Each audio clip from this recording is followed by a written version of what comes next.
My name is Ben Livingston. I'm the first person to ever see a cloud with the intention to cause it to do military damage. I know I can say that, and I did it several times before the next person did it. Tell me what these clouds are we're looking at. Well, these clouds were located up in the southern part of North Vietnam, and we needed to make rain down on the Ho Chi Minh Trail, Highway 1. But there weren't any real clouds around. There were a number, this was the end of the monsoon season, but there were a number of these small clouds that barely reached the freezing level, and by putting a small amount of silver iodide in there, we got them to collect and start to build. And as they built, we just worked on the largest tower in the group until in just a very short time we had clouds that were... You told me this cloud got 14 inches of... Well, this cloud, of course, this is all the same cloud. I was cleared top secret, eyes only, as high as you could get. I got interested in weather modification when I was a farm boy. I never could understand why the clouds wasn't bigger, had a little more shade, and was chopping that cotton. So I got in the Navy. I managed to get into meteorology school, and I think that's really where I learned the most of my physics. I was assigned to the Typhoon Squadron in Guam, where I served for 3 years as a flight meteorologist and meteorological engineer. From there, I came back to additional school at Texas A&I University down in Kingsville, and from Kingsville, they sent me to the Hurricane Hunter Squadron in Jacksonville, Florida. That squadron, of course, had just become involved in Project Storm Fury. So when I reported to that duty station as a meteorological engineer, I was immediately designated the military member of the Storm Fury Advisory Board. We were doing quite a lot of testing work out over the test range at China Lake, California, where we dropped cloud seeding flares or silver iodide generators into clouds, or just where we wanted to see what the reaction was. And it was there when I learned for sure that you could really change a cloud by the amount of silver iodide you put in it and where you put it. This cloud here, from the time it started raining till it quit, it put out a little over 14 inches of precipitation. What did that do to the North Vietnamese? Well, it just washed all the roads out, and there was a bridge attached to a mountain that they'd bombed and could not get rid of it. This heavy rain washing out down that river took that bridge out. So you guys finally got it done. This was on October 13th. These are cloud seeding dispensing units on the side of C-130s. As you can see, these units held 52. These dispensers held 52 units. And under here on this F4, we had these camouflaged so they looked like they were. Did you fly those? Yes. You piloted the F4? Yeah. So you're a jet pilot too, huh?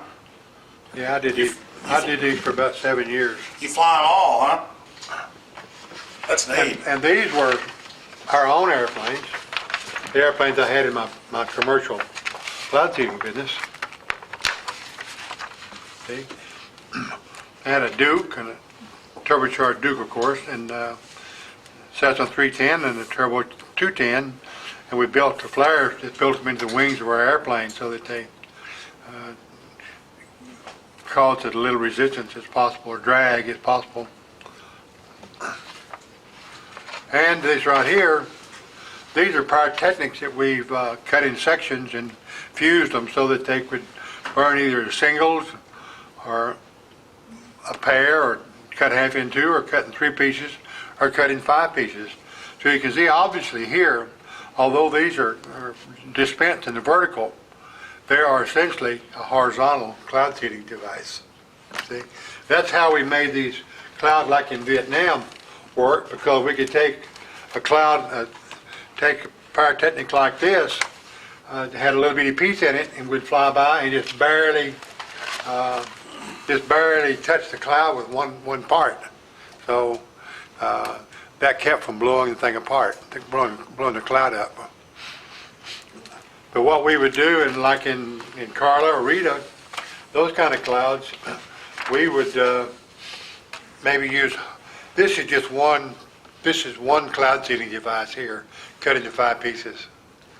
But in one like this, you may be flying 350 miles an hour, kicking one out every 200 or 300 meters, and just essentially seed the whole area on the horizontal, and the whole top would blow away. Amazing. We were the first ones to fly into hurricanes for the purpose of modifying them, if you will. That was Project Storm Fury. I began to be extremely confident that we could do about what we wanted to with a hurricane. The Project Storm Fury had been going on since 1961, and they had already done 2 experiments, one in 61 and 63. Well, by 1964, when I was there in 1964, I wrote the plan and started to have a track and a mission for every flight that was on the hurricane cloud seeding experiments. So we had documentation for everything. Operations of Project Storm Fury are very positive. His report said that we claim they should consider now if a hurricane heads straight towards Miami. Some wanted to continue hurricane reductions, and the other part did not want to. It was a political football, and there are people that were wanting to do more pure research and less application engineering wanted to kill Project Storm Fury. So they built up an artificial barrier that prevented hurricanes from ever qualifying to be experimented or seeded for damage reduction. NOAA research people came up with data that suggested that if a hurricane went through a certain little geographical area, there was no history in 100 years that a hurricane had been through that area ever reached land. So they made a requirement that the storm must go through this area of, I call it the area of improbability, before it would qualify for hurricane damage reduction attention. So after about 10 years, no hurricanes went through there, and the people, that is the scientists who didn't want to spend money on aircraft reconnaissance, decided, well, it's just too expensive, we can't wait any longer, so they killed the project altogether. I am terribly disappointed that the government have decided a long time ago not to do the hurricane damage reduction anymore. They can talk about the scientifically rigorous data, the inability of civilian aircraft and so forth to collect this data, and poo-poo the empirical, or that is to say, the observations that you make just by looking out the window or watching your instruments, saying it has no value. In order to change the weather and know that you're changing it, you must have instrumentation or document it. So my line of business really was to design and make equipment that would document changes in the weather. You take a cloud that Mother Nature or God has provided, and you alter that cloud. Well, the reason the cloud doesn't expand on its own in most cases is the fact that there's a lot of moisture, but there's no nuclei. There's nothing for the moisture to stick to. So when you provide the silver iodide nuclei, it causes the water to coalesce to that nuclei, and when it does, it releases heat, which means everything starts to rise. If you produce enough nuclei at the right places in a cloud, there's essentially no limit to how fast and how far it'll grow, because it just keeps releasing heat as it goes up, and of course the heat keeps trying to rise. So with the nuclei, it's very small and they're put off by these flares, but then water starts attracting to it and then it builds condensation. Well, you put out a G into these, silver iodide nuclei, and they attract water. They just sponge it up. Well, when they do, that water condenses and it releases what they call the latent heat of condensation. The heat goes out of it, and the whole thing starts rising. If you're in the business of trying to kill clouds, then of course you go up to the area where there are some vertical shear, the wind blowing some direction or other, and you provide the nuclei at a level above where the raindrops are. They are then so light that the wind vertical shear merely blows the top of the cloud away. Then there's no place for the coalescence or the nucleation to take place. Well, the Joint Chiefs of Staff had been wishing for quite some time, in terms of years, that they had some way of slowing the trucks down in Vietnam. That led me to advise the Joint Chiefs of Staff that we had a potential weapon system, and so I was asked to start to put together a top secret operation to go to Vietnam to see if we couldn't make it rain more over there as a military operation. All the roads over there were dirt roads, and when it rained, it caused them a lot of problems. So that during the monsoon season, there was so much rain and water in the roads that the trucks really couldn't move very freely. Our mission was to make it rain during the dry season. On that particular day, the clouds were very small. There just weren't any real big thunderstorms or anything like that.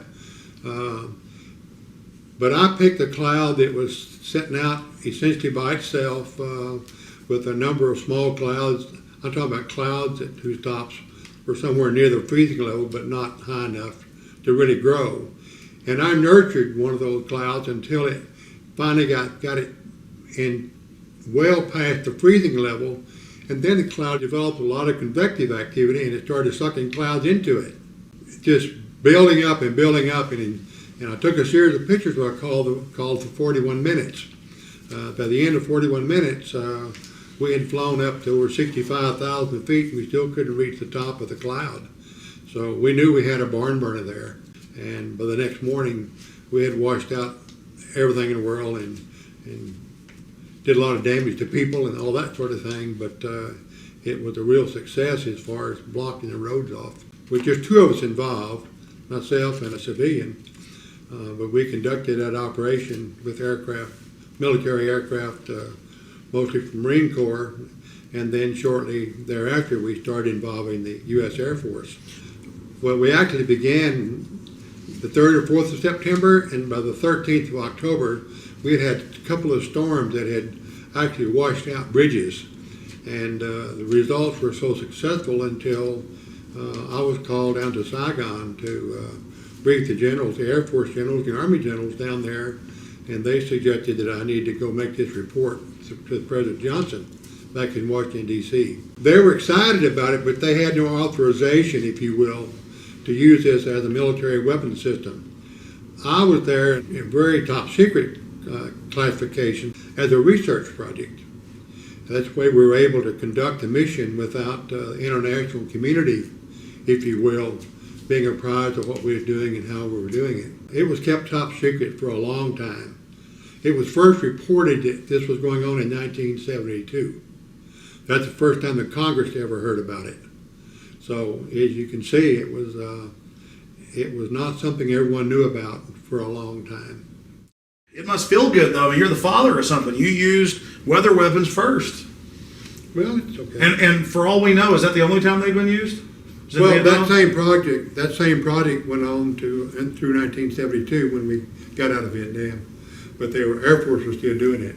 But was it only used in Vietnam, never anywhere else? No, it's the only place ever. We've had no requirement for it anywhere else that I can think of.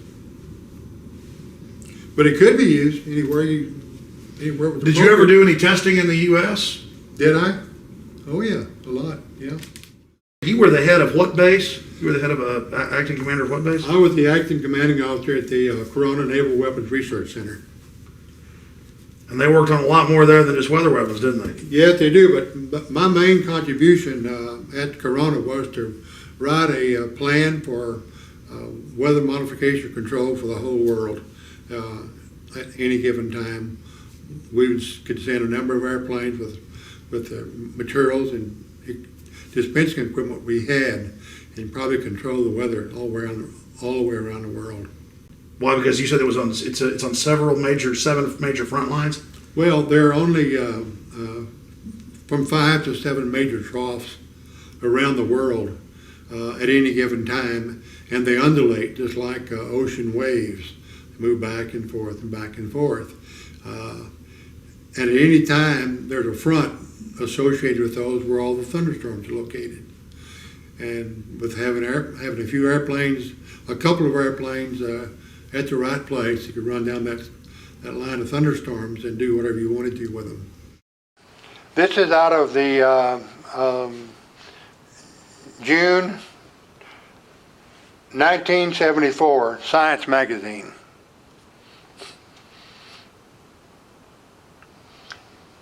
And this article was actually written in it says it's written in 1974. Yeah, it was 1974. And this is when the Senate got wind that something had been going on in Vietnam that they didn't know about, and they wanted to know about it. Well, it's interesting to note that this project ended in 1972. It started in 1966. So you can see the secrecy. Senator Pale was a kind of aggressive senator about people doing things that the Senate didn't know about. He got wind of it and he asked for a briefing. And a Colonel Sasser, I believe his name was, may have been something else, but a colonel, Air Force colonel, gave them a briefing, gave his committee a briefing, and told them it had been going on since in a research configuration from 1966 to the present time. President Johnson was very mild. It turned out that he had known my father. So we had a little old homecoming there for just a few minutes.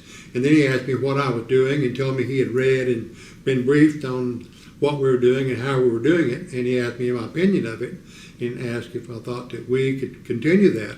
I said, well, I see no reason why we can't continue it, because we'll have the same kind of weather coming up again in March of next year, and we can seed and make rain right into the monsoon system. And we can then extend the monsoon system well past this August end to maybe the first week in November. He didn't say a whole lot about it, except he thought it was he thought it was real weird, if you will, that people could take a little weather modification and change the whole climate of the country. When I came back to the States, where I had time to do something as far as weather modification was concerned, I went back to my duties, if you will, as being the military member of the Project Storm Fury Advisory Committee. Without getting anything classified, can you tell us about some of the tests you did in China Lake? Well, of course, in China Lake we had different manufacturers of these cloud seeding devices. We had different yields for them. We had different burn times on how fast we wanted to put all this nuclei out. And so we tested all those things in China Lake. We'd pick a cloud out in the middle of the desert out there. We had 100 miles test range out there that belonged to the Weapons Center. And we'd just pick a thunderstorm and go do what we wanted to with it. By 1969, we had all the latest state-of-the-art equipment in a number of airplanes, and we also had aircraft equipped with dispensing equipment to put silver iodide into a hurricane. The hypothesis for how to do this had been developed by Dr. Joanne Simpson, and her husband, Dr. Robert Simpson, was the director of Project Storm Fury for a number of years. And we followed her hypothesis, which said that if you seed enough clouds in the right front quadrant of a hurricane where the energy cells are, you may build a second eye, or at the minimum make this original eye much bigger, which meant you have a reduction in wind velocity. Tell us again, Mr. Livingston, Ben, just exactly who Mr. Simpson is. Dr. Simpson At the time Project Storm Fury started, he was the head of the United States Weather Bureau. With the funds being made available for Project Storm Fury, they created a new department or new entity of government called the National Hurricane Research Center. And Dr. Bob Simpson, was the director of that group. So he's preeminent. He is preeminent, and his wife Joanne. I attended a ceremony for her induction into the National Center for Atmospheric Research Laboratory Wall of Fame last summer, in which her name was placed on the wall as one of the 5 preeminent scientists in the nation in the 20th century. That's his wife Joanne, who was the head of Project Storm Fury for the 2 years. I worked with her for those 2 years. And they're saying right here that this is conclusive. Yes. So why aren't we saving people hundreds of billions of dollars and thousands of lives? This needs to be implemented. This book, Hurricane Watch here, is very important because it's written by a person who's a former director of the National Hurricane Center. So he's had worlds of experience in the research in these things. And I might add that I took Dr. Bob Sheets on his first airplane ride into a hurricane in 1964. But he has documented a number of things that are important to the subject we're talking about, in which he's described every storm, the background of those storms, what was done to them, and the results. He's also described Dr. Bob Simpson. He says, all in all, Bob Simpson undoubtedly has had more impact on hurricane research and forecasting than any other single person. And I might add the second most important person in this direction or this field is his wife, Dr. Joanne Simpson. Ben, what do you say to the folks that say, oh, well, if you mess with a hurricane, that might cause some unintended consequence? You know, as if that energy has to go somewhere. Doesn't it just dump into the ocean as cold water? It may just spread out and blow across the ocean. It may not go anywhere where anyone cares. And there's certainly going to be, if there are going to be unintended consequences, you would know within an hour after you'd seeded a hurricane, you would know that something is not going right. We have to go do something different before it causes damage. So you'd have days to be adjusting. You'd have days. The way we'd plan on doing it, we'd only have 2 days. We'd only work on a hurricane. Well, this is a pretty exact science now, from Vietnam to the hurricanes you did earlier. Seems like, I mean, you guys know how to knock them out. Well, for the operation we hoped to get last fall, I wrote a flight plan for every flight. How far they would go, how many partakers they would take, and statistically, how many nuclei they needed to dispense. How many tons of nuclei would it have taken? You said 2 airplanes, but how many tons of nuclei would it have taken? How many airplanes to knock out Rita or Katrina? You don't measure these partakers in terms of tons.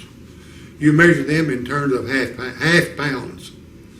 So a cloud seeding device with 14 grams of silver iodide mixture in it that produces 10 to the 13 nuclei per gram weighs about 1/3 of a pound. So 400 of those things weighs 120 pounds. The composition of a hurricane may have dozens of energy cells in it, and they're like the pistons in an engine. They just chug, chug, chug. They get stronger and stronger and stronger because they feed off the warm air below them.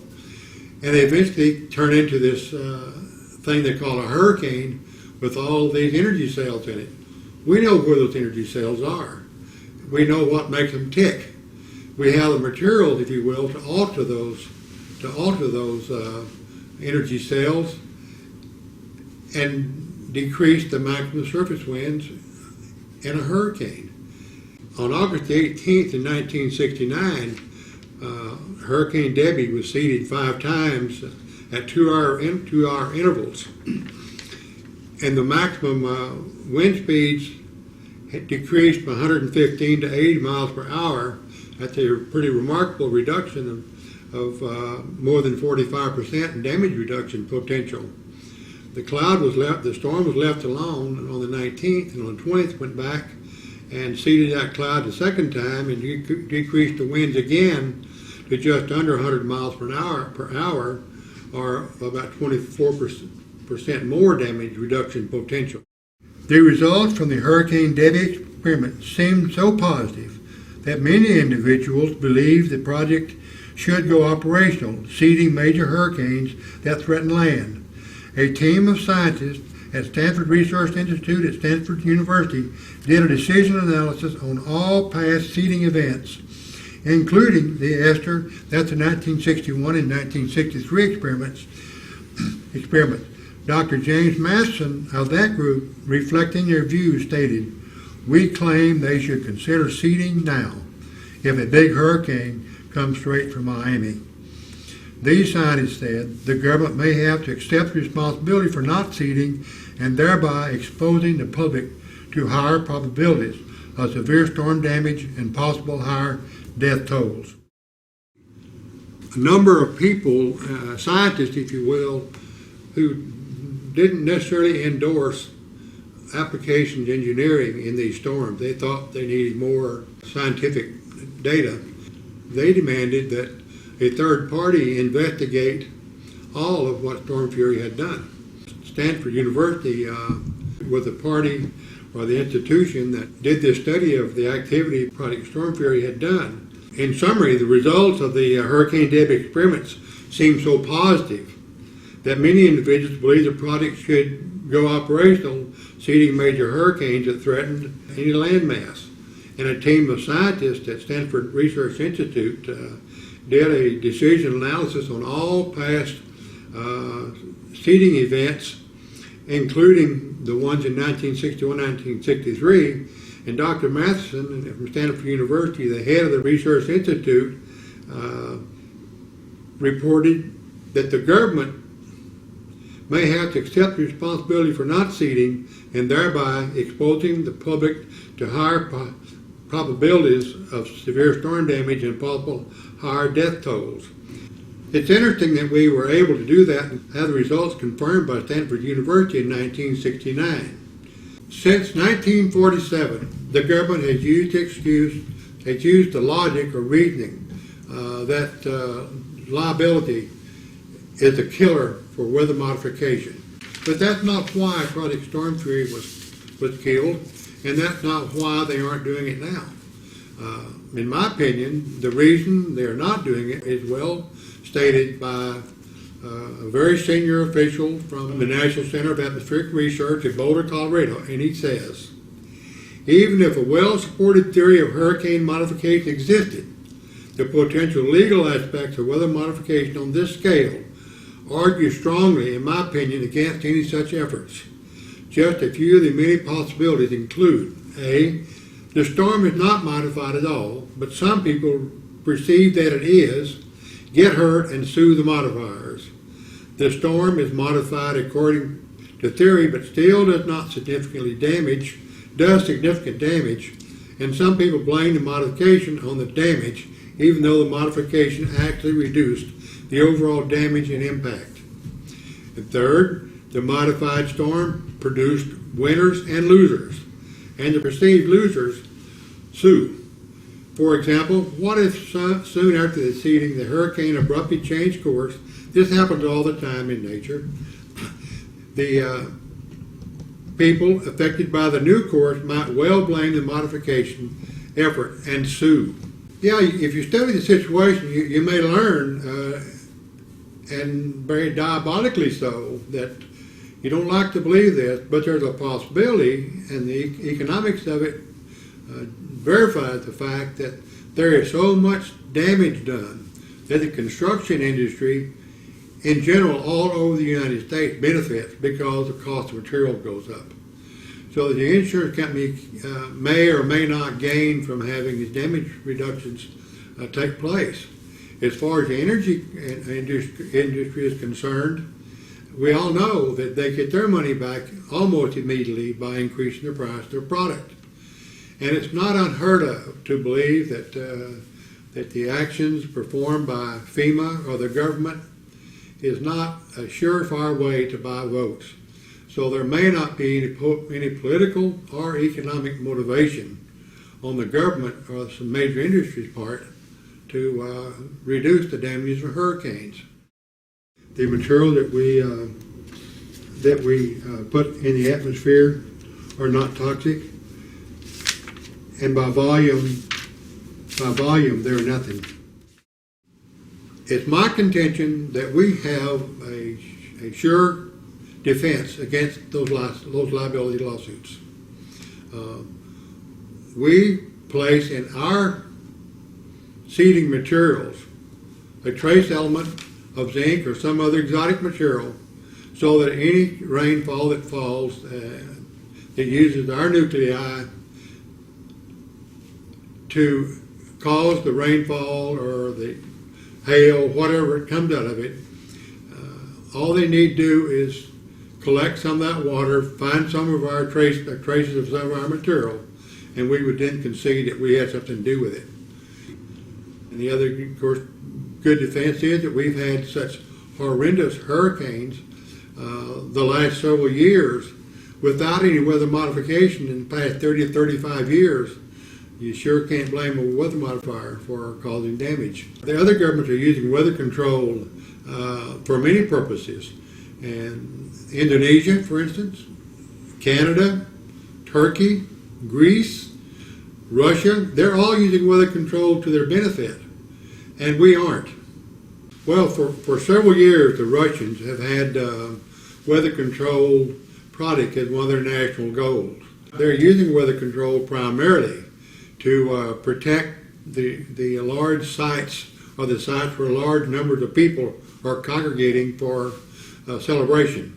So, such as in Moscow or Stalingrad, when they have these big military events there, or parades, so forth, they bring their cloud seeding people in, and their objective is to keep it from raining or to knock the clouds down. And it's not just the Russians that do that. Our company, for instance, does the same thing in Calgary every summer. The idea is to keep the hailstorm and the heavy rain down so that the construction business can flourish. It's a contract we've had for 9 years, and every summer we send 2 airplanes up there, or whatever it takes, and their only mission is to prevent hail and keep weather from doing damages in the city limits of Calgary. You've obviously been successful. Well, obviously, yes. It's just one of those things that we know how to do, and since the government hasn't done it, the corporate people in America have just built the instruments. They've installed them in their airplanes, but we have to be just as sure of what we do as the government would like to think they have to be. The men, the materials, the aircraft, and all of the other support equipment you need are available today to reduce the damages of hurricanes very significantly, and I'm talking significantly as being more than 35 or 40%. The roof doesn't lift off the house until about 105 miles an hour. If you reduce the damages in hurricanes by 35 or 40%, you're going to save 90% of the damage that's done by them.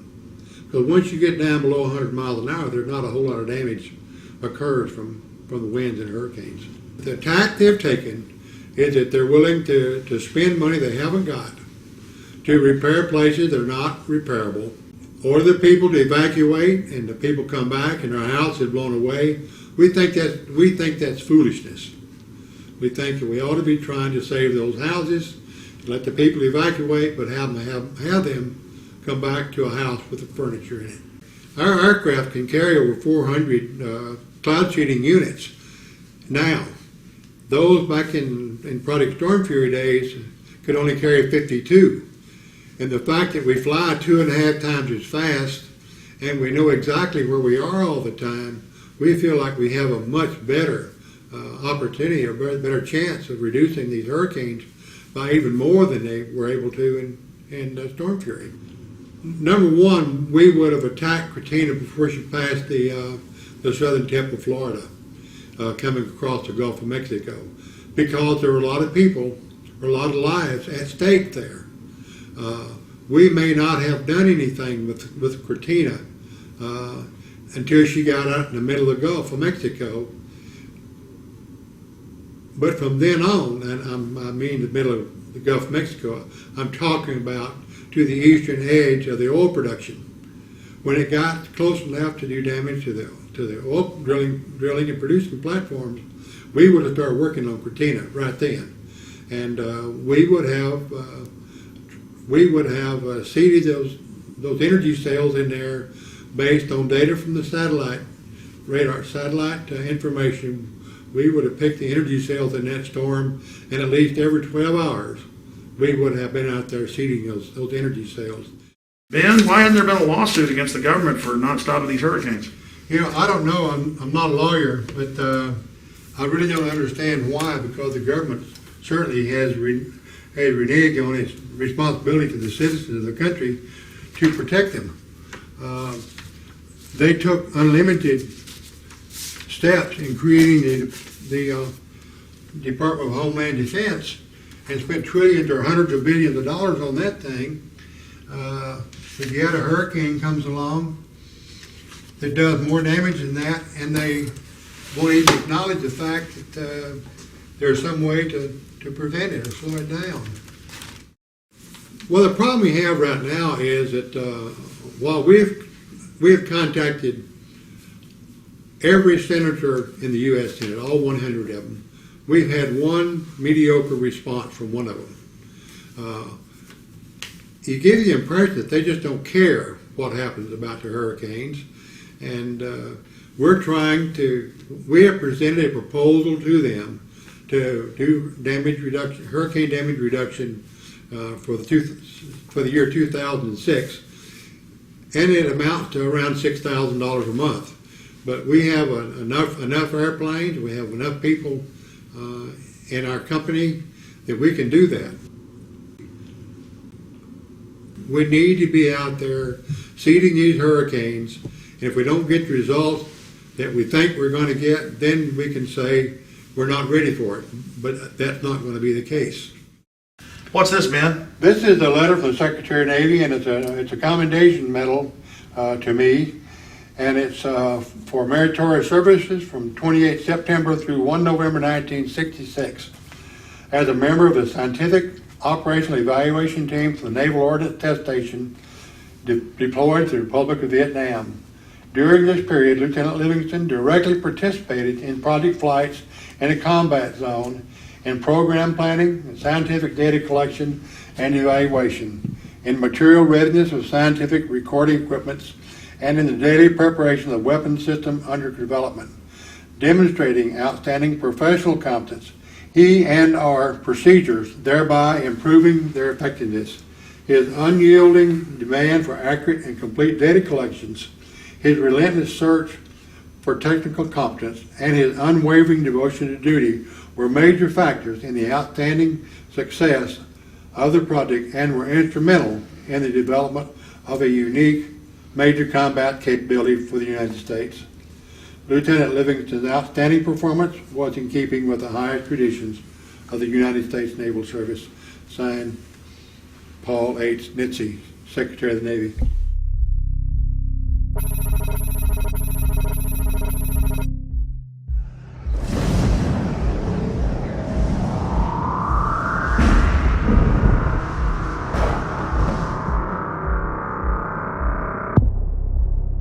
Visit Infowars.com and PrisonPlanet.com.